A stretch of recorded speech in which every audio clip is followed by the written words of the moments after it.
নমস্কার বন্ধুরা, রুম্পার হেসেলে তোমাদের সকলকে স্বাগত। আমি আবার চলে এসেছি আজকে নতুন আরেকটি রেসিপি নিয়ে। আমার আজকের রেসিপি হচ্ছে খারকোল পাতা বাটা বা ভর্তা, যেটাই বলো না কেন, আজকে আমি সেটাই তোমাদের মধ্যে শেয়ার করব। এটা কিন্তু খেতে দুর্দান্ত হয়, গরম ভাতের সঙ্গে তো কোনো কথাই নেই, এক থালা ভাত চেটেপুটে খেয়ে নেবে সবাই।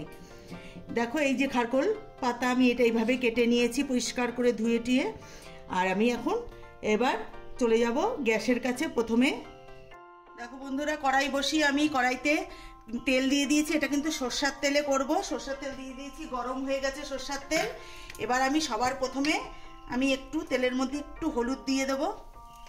এবার আমি দেব 4টে কাঁচা শুকনো লঙ্কা। এবার দেব কালো জিরে।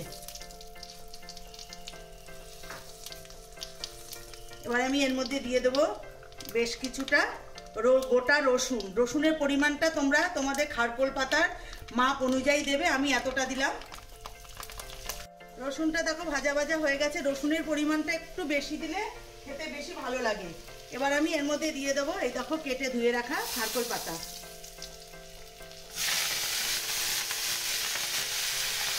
খুবই সিম্পল একটা রেসিপি, কিন্তু খেতে দুর্দান্ত হয়। আর বন্ধুরা, তোমাদের কাছে আমার অনুরোধ রইল, আমার ভিডিওটি প্রথম থেকে শেষ পর্যন্ত দেখার অনুরোধ রইল। মাঝখান থেকে ছেড়ে চলে যাবে না, তাহলে তোমাদের বুঝতে অসুবিধা হবে। সবাই রান্না করতে পারে এই খারকোল পাতা বাটা, কিন্তু আমি কী করে করি সেটাই তোমাদের দেখার। এবার আমি এর মধ্যে দিয়ে দেবো কিছু কাঁচা লঙ্কা। এটা ঝাল ঝাল হলে খুব ভালো হয়, কেননা গলা ভরা থাকতে পারে। যদি গলা ভরে, এই জন্য একটু বেশি ঝাল ঝাল করে রান্নাটা করলে সেটা খেতেও ভালো হয় আর কোনো ভয়ও থাকে না। এবার দিয়ে দেবো স্বাদ অনুযায়ী লবণ। এবার এটাকে আমি একদম শুকনো করে ভাজা ভাজা করে নেব। দেখো বন্ধুরা, আমার ভাজা ভাজা হয়ে গেছে। এবার আমি এর মধ্যে একটু দিয়ে দেবো সামান্য চিনি, কারণ নুন ঝাল মিষ্টিটা খুব ভালো লাগে, ব্যালেন্সটা ঠিক থাকে। আর অনেকে এটা শুধু পাতা বাটা করে, কিন্তু আমি এখানে দেখো ডাঁট আর পাতা দুটোই একসঙ্গে করে ভাজা করে নিয়ে বাটলে এটা বেশি খেতে ভালো লাগে। এবার আমি এটাকে একটা মিক্সিং জারের মধ্যে তুলে নেব, তুলে আমি ব্লেন্ড করে নেব।